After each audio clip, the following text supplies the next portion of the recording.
그래서 오늘은 성경에 나와 있는 인물 요셉에 대해서 살펴볼 텐데, 요셉처럼 반응할 수 있을까? 이런 제목으로 함께 은혜를 나누고자 하는 것입니다.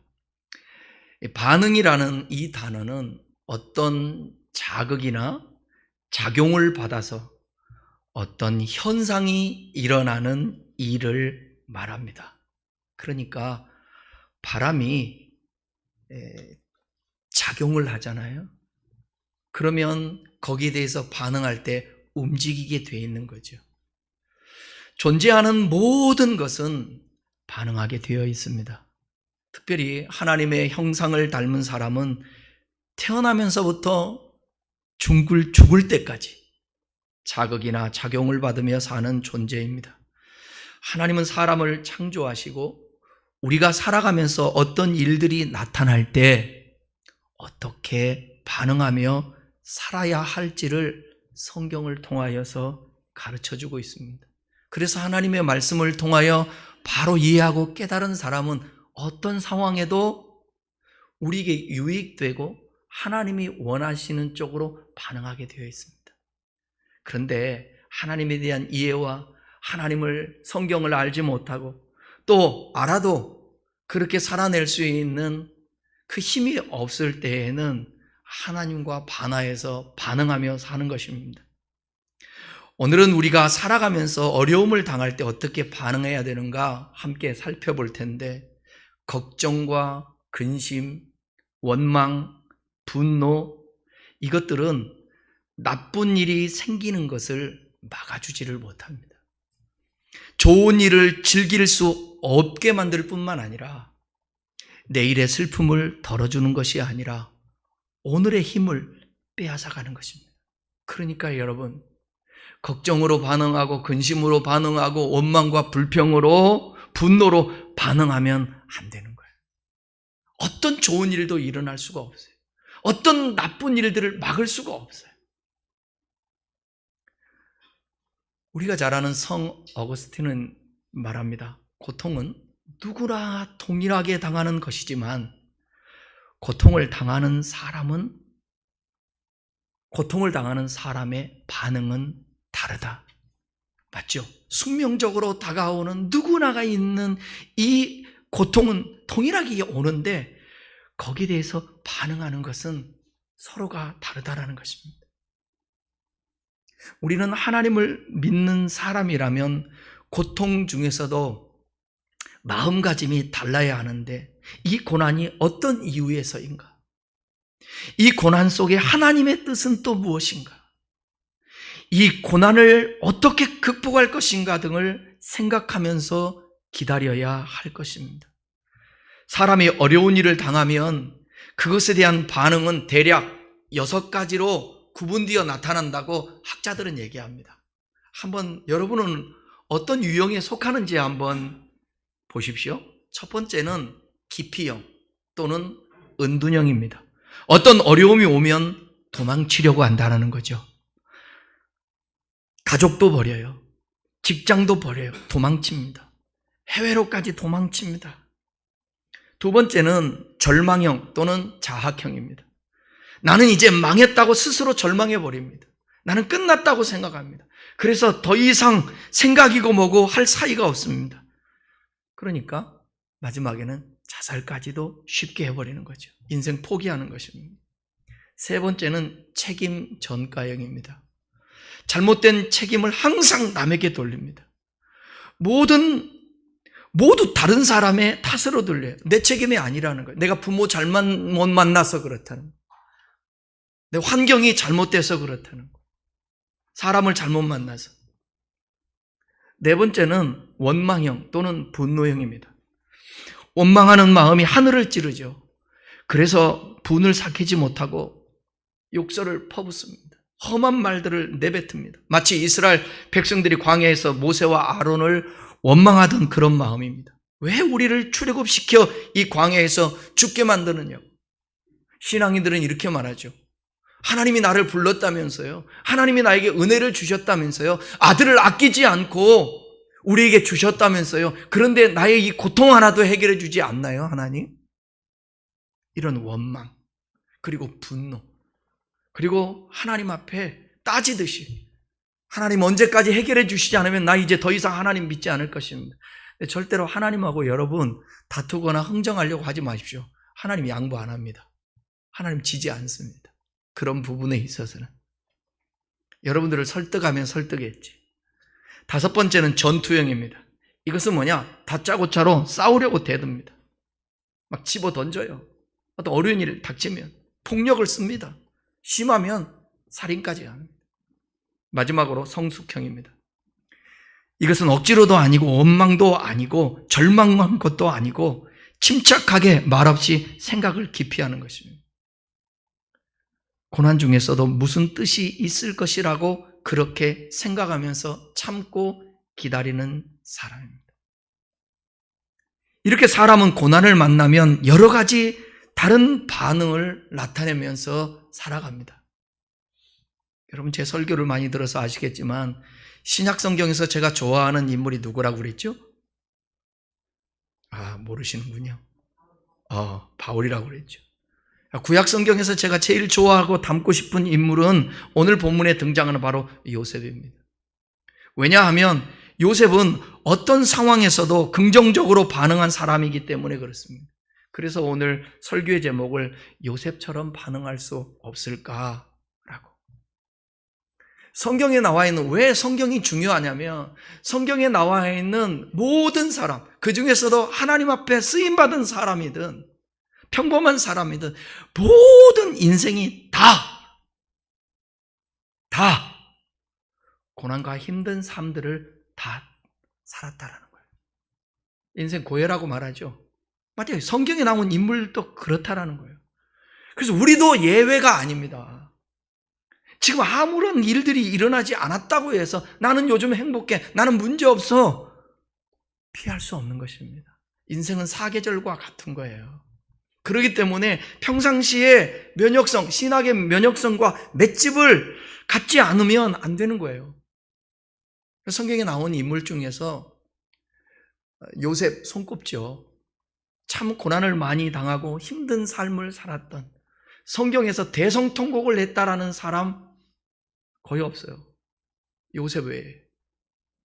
얼마나 힘들었으면, 얼마나 참았으면, 얼마나 고통스러웠으면, 얼마나 이 속에 상처가 있었으면 그랬겠어요? 그러나 하나님 때문에 그 모든 것들을 이겨냈던 거예요. 여러분, 겉으로 웃고 다니지만 보따리를 다 이게 묶고 있어서 그렇지 보따리 하나씩 다 풀어보십시오. 차마 귀를 열고 들을 수 없는 말들이 많습니다. 사연들이 많습니다. 제가 전에도 말씀드렸지만 집단 상담을 제가 하면서 정말 많은 저에게 인생에 있어서 또 다른 생각의 변화가 있었어요. 그것은 뭐냐? 공감과 이해예요. 사람을 더 공감하게 되었고 이해하게 됐어요. 아까 찬양도 했지만 왜 나만 겪는 고난이냐고 불평하지 마세요. 그런데 나만 겪는 것 같거든요. 항상 내 것이 크거든요. 그런데 사람들 얘기를 18명의 사람들의 얘기를 다 수준 있는 사람들이에요. 다 배운 사람들이에요. 다 어떤 위치에 있는 사람들이에요. 그런데 그런 사람들의 얘기를 다 종합해보면 귀를 열고 들을 수 없는 다 사연이 있다는 거죠. 그런데 그 사연 속에서 다 긍정적으로 반응하며 또 자기를 점검하고 일어서고 변화되고 그러더라고요. 제가 그 생각을 했어요. 우리가 함께 신앙생활 오래 했어도 저와 여러분이 앉아서 무슨 터놓고 속에 있는 얘기를 다 하고 살기를 합니까? 아니잖아요. 그런데 거반 우리 성도들도 마찬가지겠다. 우리 다음 세대부터 우리 나이 드신 권사님까지 말 못할 사연을 가지고 이 세상에서 살아가고 있겠다. 그래서 어떻게 하면 저들이 이 땅을 살아내면서 어차피 오는 이 겨울을, 그 추위를 극복하고 따뜻하게 이겨낼 수 있을까? 그 더위를 어떻게 하면 잘 참고 땀을 닦고 그 더위를 이겨내면서 버틸 수 있을까? 그래서 선선한 바람이 불면 봄을 맞이하게 할 수 있을까? 거의 죽다시피 한 대지의 그 황무함 속에서도 어떻게 하면 싹을 내는 봄의 그 기운을 맛보게 할 수 있을까? 그것은 하나님의 말씀이 살린다고. 하나님의 말씀이 우리 성도들의 삶에 역사하면 그 말씀 한 구절로, 한 말씀으로 소생할 수 있고 일어날 수 있고 긍정적으로 반응할 수 있다라는 저는 확신이 있습니다. 왜냐하면 제가 그랬기 때문에. 그래서 오늘 이 말씀도 여러분들이 들으면서 힘을 얻었으면 좋겠어요. 요셉의 일생에 대해서 살펴보겠습니다. 요셉은 집안이 좀 복잡한 데서 태어났습니다. 아버지 야곱과 어머니 라헬이 사랑해서 결혼했는데 라헬이 아이가 생기지 않아요.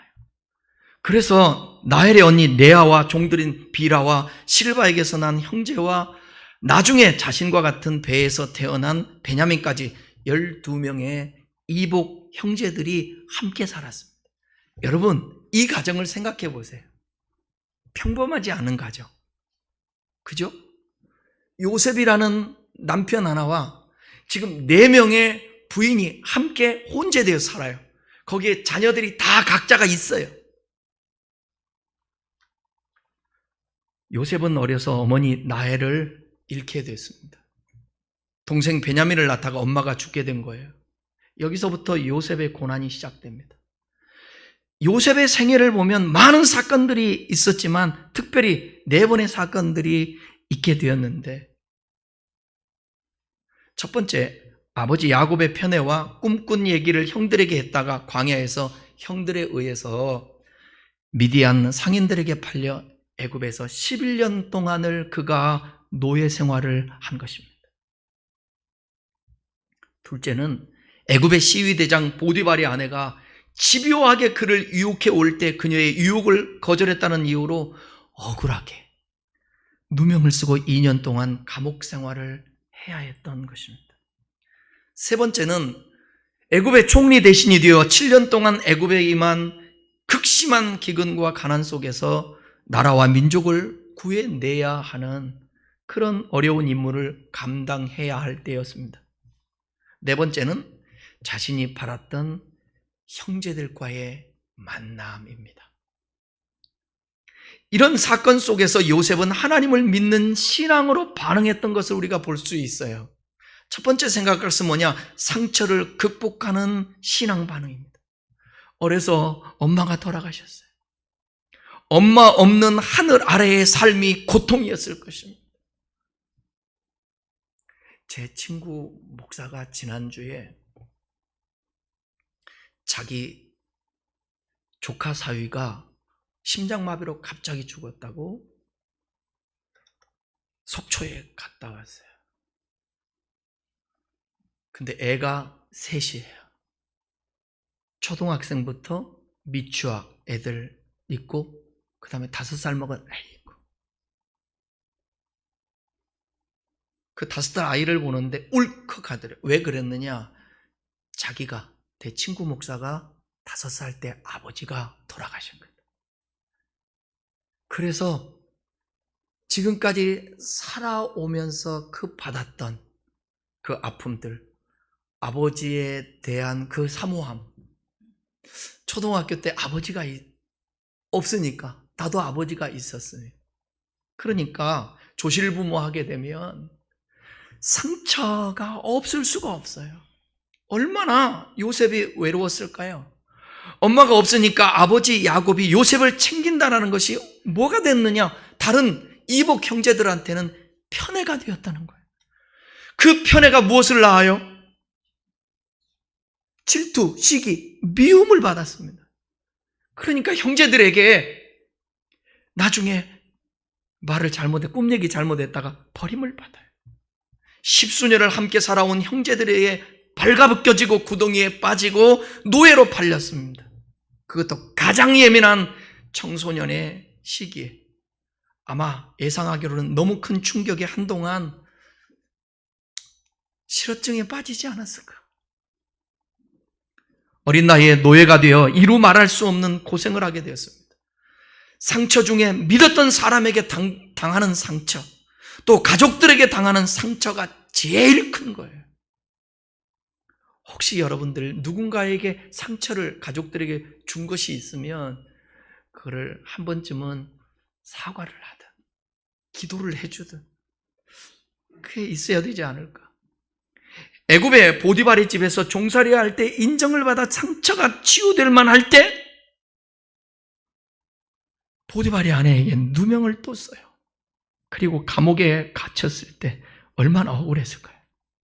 인생 자체가 억울의 연속입니다.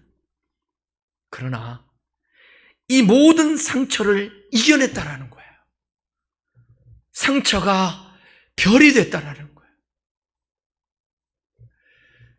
스위스의 심리학자 폴투니, 우리 폴투니 잘 알죠? 폴투니는 상실과 고통을 넘어 이 책에서 이렇게 말합니다. 이게 꼭 맞지는 않습니다. 그렇지만 어느 정도 우리가 이해할 수 있습니다. 고아가 세상을 지배해 왔다라는 거예요. 역사를 움직이고 영향을 준 대부분의 지도자들이 고아 출신이거나 어린 시절에 고통 중에 보냈다는 것을 그는 증명하고 있어요. 왜 그럴까? 고아 출신, 부모가 있어도 부모에 의해 양육을 받지 못한 아이들이 오히려 세계적인 영향력을 끼치는 지도자가 되었다라는 거예요. 부모가 있어도 고통스러운 어린 시절을 보낸 사람이 오히려 위대한 인물이 되더라는 거예요. 왜 그럴까? 그들은 고통에 대한 창조적으로 반응했기 때문에. 대부분 사람들은 고통 앞에 절망하고 그의 한계 속에서 좌절하고 살지만 창조적인 사람들은 그 고통을 뛰어넘어서 미래를 품고 꿈을 꾸고 기도하기 때문이라고 말했어요. 그러니까 어려운 상황들을 다 스스로 그것을 이겨내며 인생을 포기하거나 뒤로 물러서거나 낙심하거나 절망하거나 그러지 않고 창조적으로 반응하며 살았다는 거죠. 여러분 상처가 있으면 그 상처에 매몰되어서 그 상처 때문에 여러분의 감정과 여러분의 어떤 삶들을 뛰쳐나오지 못하고 갇혀서 사는 그런 일이 없기를 바랍니다. 누에고추 여러분 잘 알죠? 예. 자기가 입에서 누에가 씨를 품어요. 그래서 둥그렇게 고추라고 그러죠. 만들어요. 근데 거기에 갇혀 있다가 구멍을 뚫어요. 그리고 나비가 되어서 날아와요.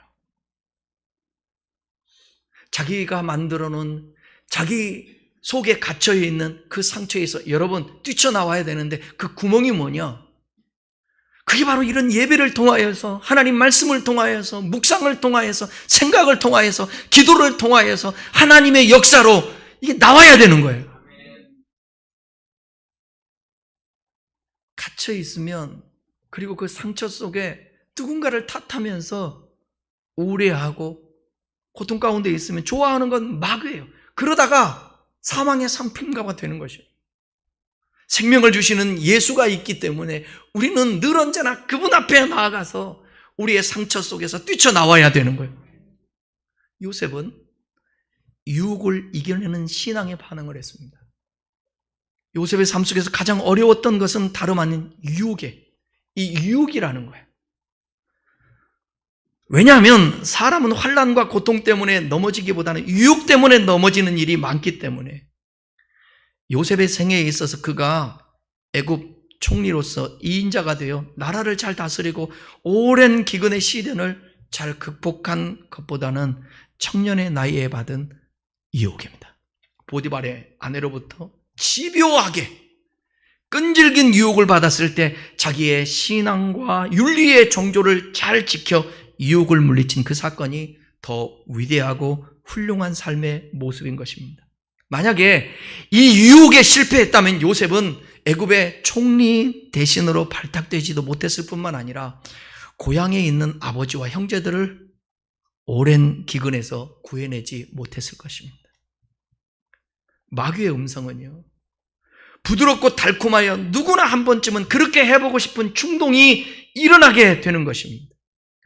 우리가 직면하게 되는 유혹도 이러한 측면에서 매우 무서운 것입니다. 유혹은 은혜 받은 사람들에게도 원활하는 거예요. 예외 없어요. 그것은 목사에게도 오고, 우리 권사님, 집사님들, 장로님들에게도 오고, 성도들에게도 오고. 왜? 예수님 보세요. 예수님까지도 마귀는 유혹을 합니다. 기독교 잡지에서 그리스도인 남녀 100명을 대상으로 첫 번째로 가장 많이 유혹받는 것이 무엇입니까? 라고 설문조사를 했어요. 그 결과가 뭐냐? 우리하고 거반 비슷하지 않을까요? 첫 번째가 물질의 유혹이래요. 돈이라는 거예요. 두 번째, 명예의 유혹. 그러니까 요즘 정치인들 보면, 여러분, 우리 정신 똑바로 차려야 합니다. 똑바로 차려야 돼요. 이 나라가 살 길은 정치인들 믿을 수 없어요. 저와 여러분들이 똑바로 정신 차려서 투표 제대로 해야 돼요. 아시겠어요? 제발 지연, 학연 이런 거 말고, 좌파, 우파 따지지 말고, 좋은 사람, 진실된 사람. 알았어요? 보수가 나쁩니까? 진보가 나쁩니까? 근데 진짜 보수해야죠. 진짜 진보해야죠. 세 번째, 주일성수. 이것도 유혹이라는 거예요. 네 번째, 이성에 대한 정욕의 문제. 이것도 유혹이라는 거예요. 여러분, 성경에서는 유혹 중에서 성적 유혹에 대해서 무척 많이 얘기합니다. 근데 오늘날 교회에서 이 성에 대해서 얘기를 못합니다. 왜? 워낙 모든 사람들이 다 성적인 이 문제에 노출되어 있기 때문에. 우리 청소년 다음 세대들 정신 바짝 차려야 합니다. 젊은 날에 성적인 유혹에 넘어가면 잘못하면 인생 망칩니다. 요셉은 이런 거 극복했잖아요. 다섯 번째 뭐냐? 그 통계 기독교 잡지에서 음주와 흡연의 유혹이라는 거예요. 그 자체보다는 그것을 통하여서 일어나는 그 부작용들. 이러한 통계를 참고해 볼 때 그리스도인들이 받는 유혹은 믿지 않는 불신자들이 받는 유혹과 조금도 다를 것이 없다라는 겁니다. 이 유혹 속에서 살아가는 거예요. 그래서 19세기의 프랑스 작가 빅톨 유고는 뭐라고 얘기했느냐? 우리의 싸움은 외부에 있는 것이 아니라 자기 자신, 나와의 싸움이라 그랬어요. 유혹을 이기는 것이 힘든 까닭은 바로 자기와의 싸움이기 때문에 그래요. 그러므로 유혹을 이기는 사람은 위대하고 훌륭한 사람이라고 할 수 있는데, 어떻게 해야 그 유혹을 이길 수 있겠습니까? 생각해야 돼요. 많이 생각해야 돼요. 내가 이런 상황이 되었을 때 어떻게 반응할까 생각해야 돼요. 그래서 하나님 말씀 묵상해야 돼요. 성경은 어떻게 말하고 있고 어떻게 반응했는가. 요셉은 젊은 나이에 성적 유혹을 이겨냈는데, 자, 창세기 39장 7절부터 10절까지 한번 읽어보겠습니다. 얼마나 대단한가? 읽어보겠습니다. 주인이 아내가 요셉에게 눈짓하다가 동침하기를 천하니, 주인의 아내가요? 지금 동침하자는 거예요.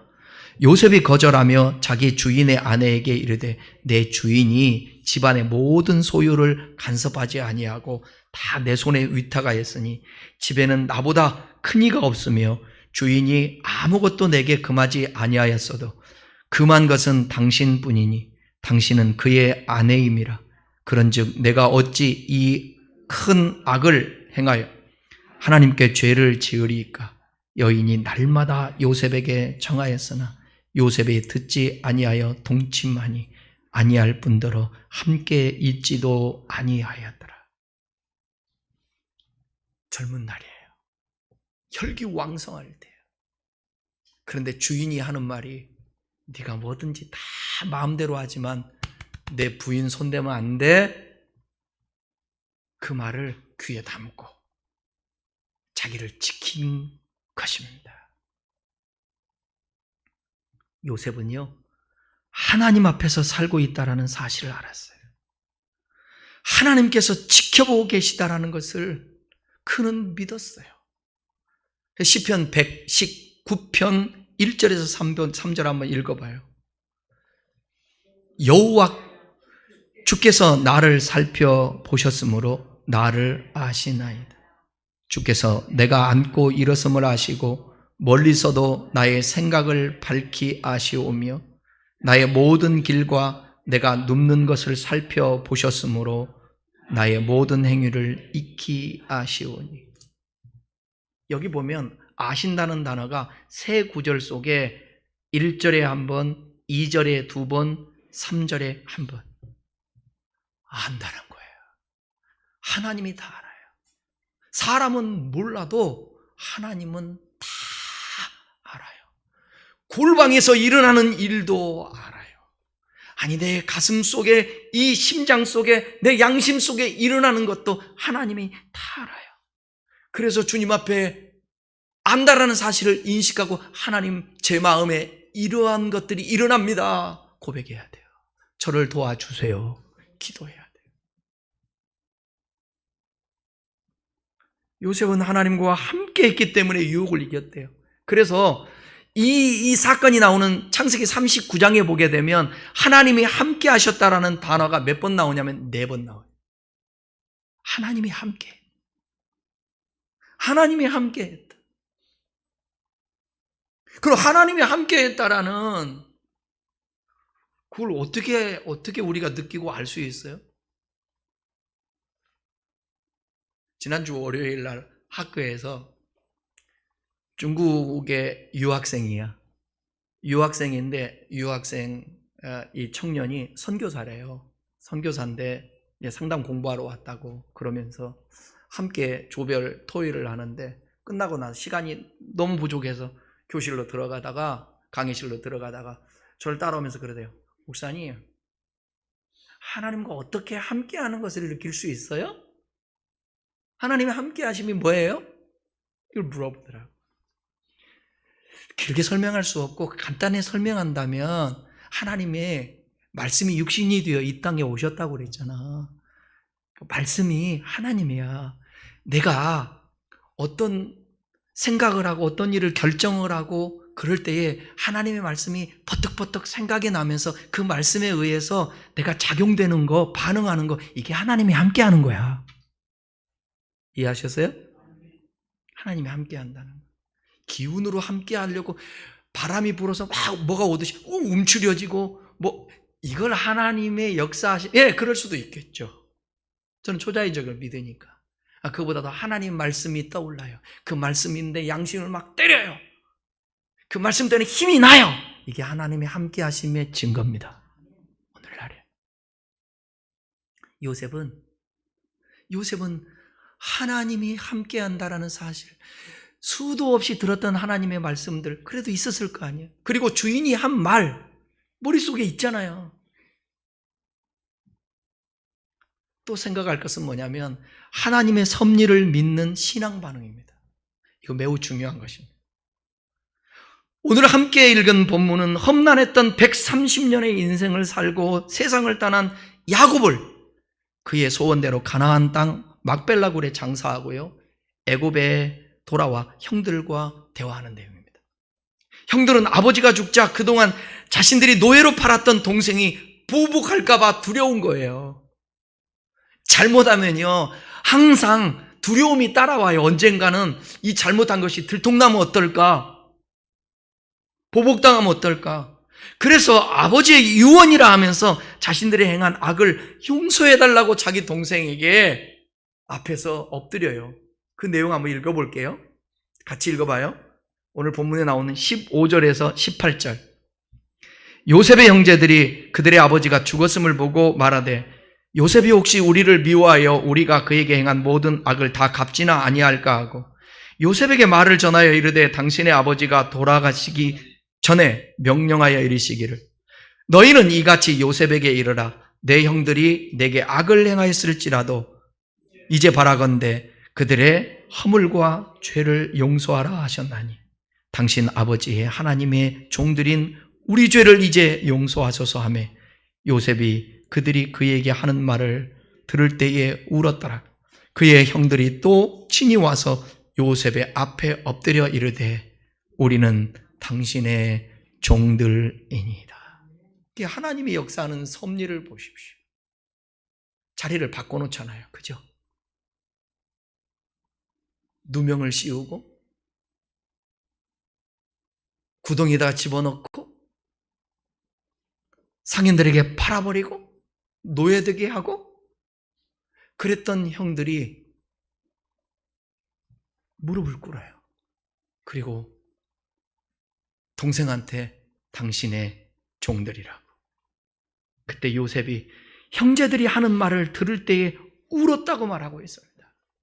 방성대고겠죠. 그 전에도 보게 되면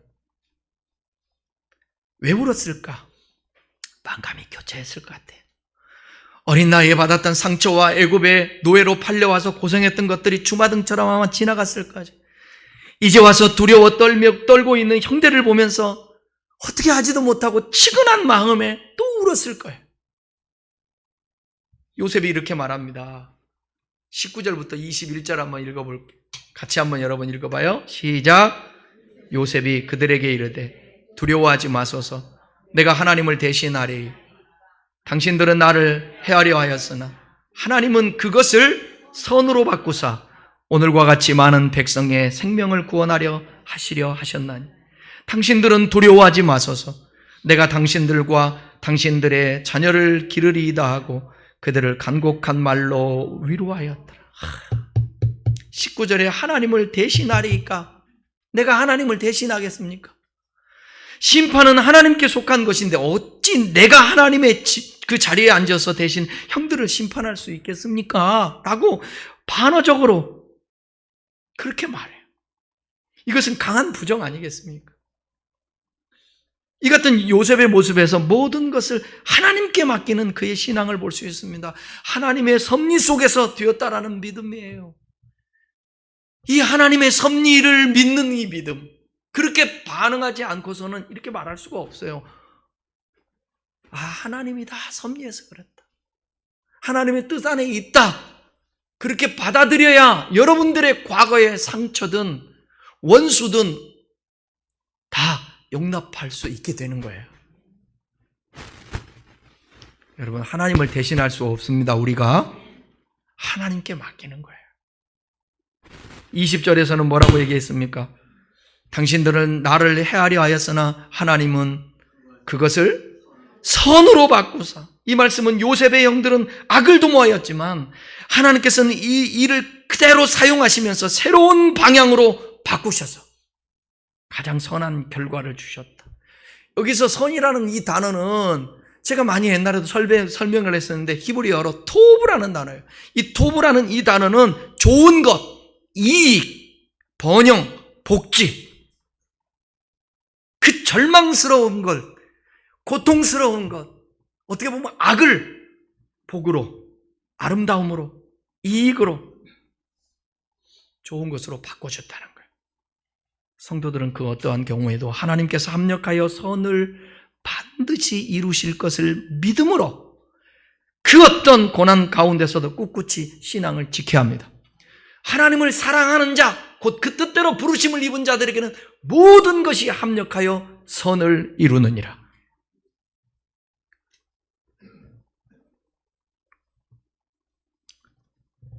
하나님은 우리가 그렇게 꿋꿋이 신앙생활을 하고 반응하면 적당한 때에 하나님께서 우리를 높여주시기도 하고 우리를 통하여 당신이 영광 받으시며 우리를 영광 가운데 있게 하며 서로 이 세상에서 그러한 일이 이루어지지 않는다 해도 성도들은 영원한 복락을 누릴 영생 천국이 있기 때문에 그것을 바라보며 하나님과 동행하며 살아야 합니다. 21절에서는 당신들은 두려워하지 마십시오. 내가 당신들과 당신들의 자녀를 기르리다 하고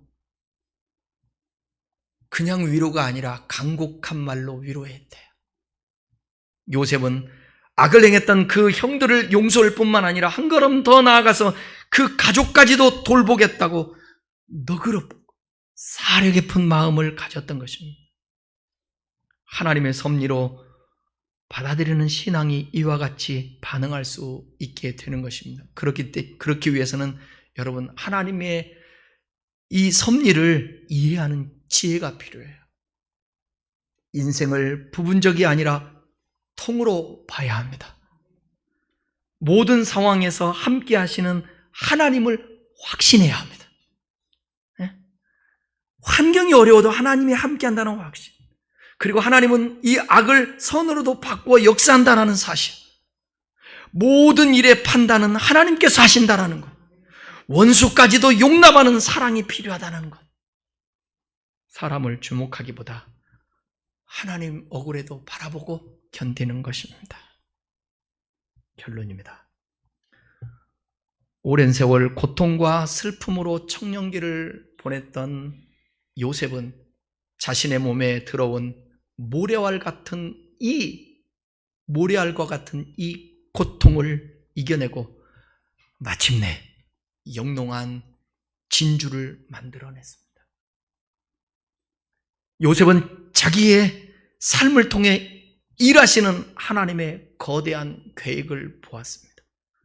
하나님 중심으로 바라보는 역사관으로 자신에게 일어난 모든 일을 해석했고 그로 말미암아 하나님 앞에 영광을 돌렸습니다. 삶의 고난으로 불평하던 한 여인과 그녀 어머니와의 대화입니다. 교훈이 될 것 같아요. 딸은 자신이 인생이 얼마나 힘든지 늘어놓았고 모든 것을 포기하고 싶다고 어머니에게 말합니다. 그러니까 어머니는 딸을 주방으로 데려간 뒤에 3개의 냄비에 물을 채웁니다. 그 냄비에 당근을 넣습니다. 계란을 넣습니다. 커피를 넣고 말없이 끓입니다. 시간이 흘러 어머니는 당근, 계란, 커피를 그릇에 담아 딸에게 물었습니다. 뭐가 보이니? 당근, 계란, 커피요. 어머니 다시 물었습니다. 그런데 이것들이 지금 어떻게 되었니? 딸은 대답합니다. 당근은 물렁해졌고 계란은 단단해졌고 커피는 깊은 커피향을 내고 있습니다. 어머니 말했어요. 당근, 계란, 커피가 뜨거운 물이라는 똑같은 고난을 통과했을 때 당근은 무르고 약해졌고 달걀은 단단해지고 변화를 겪었고 커피는 뜨거운 물 자체를 향기롭게 변화시켰다고. 여러분, 고난이 찾아올 때 너의 반응은 무르고 약해져서 무너지는 것이니 더 단단하고 굳어져서 고난과 싸우기만 하는 것이니 라는 이 엄마의 물음에 어떻게 여러분들은 답하시겠습니까? 커피처럼 역경과 더불어 더 자신만의 아름다운 향기로 변화시키는 것. 성경은 말합니다. 고난당한 것이 내게 유익이라. 이로 말미암아 내가 주의 율례를 배우게 되었다. 고생도 나에겐 유익한 일. 그것이 우리의 뜻을 알려주는 것입니다. 고통이 다가오는 것은 숙명적이라. 이에 대해서 반응하는 것은 선택적입니다. 고통이 올 때 원망하고 불평하며 짜증나며 난 더 이상 살 의미가 없어. 그렇지 않으면 하나님 왜 나에게 이런 일이 있는지 내가 100% 이해할 수 없습니다. 누가 설명해도 이해도 안 됩니다. 그러나 하나님 제가 입각 다물고 참아볼게요. 그리고 생각해 볼게요. 그리고 성경 속으로 들어가 볼게요. 하나님께 물으며 기도해 볼게요. 저를 좀 도와주세요. 반응하는 것은 선택적이라는 것입니다. 라인홀드 리버의 기도문을 읽어드리면서 설교를 마치겠습니다. 여러분들에게 한번 제가 말씀드린 적이 있어요. 신이시여, 바꿀 수 없는 것에 대해서는 그것을 겸허히 수용할 수 있는 마음의 평안을 주시고 바꿀 수 있는 것에 대해서는 그것을 과감히 변화시킬 수 있는 용기를 주시며 그리고 바꿀 수 있는 것과 바꿀 수 없는 것을 냉철히 구분할 수 있는 지혜를 주옵소서. 여러분은 어떻게 앞으로 살아가면서 나에게 되어지는 일들에 대해서 반응하시겠습니까? 우리 함께 요셉처럼 반응했으면 좋겠습니다. 다 같이 기도하시겠습니다.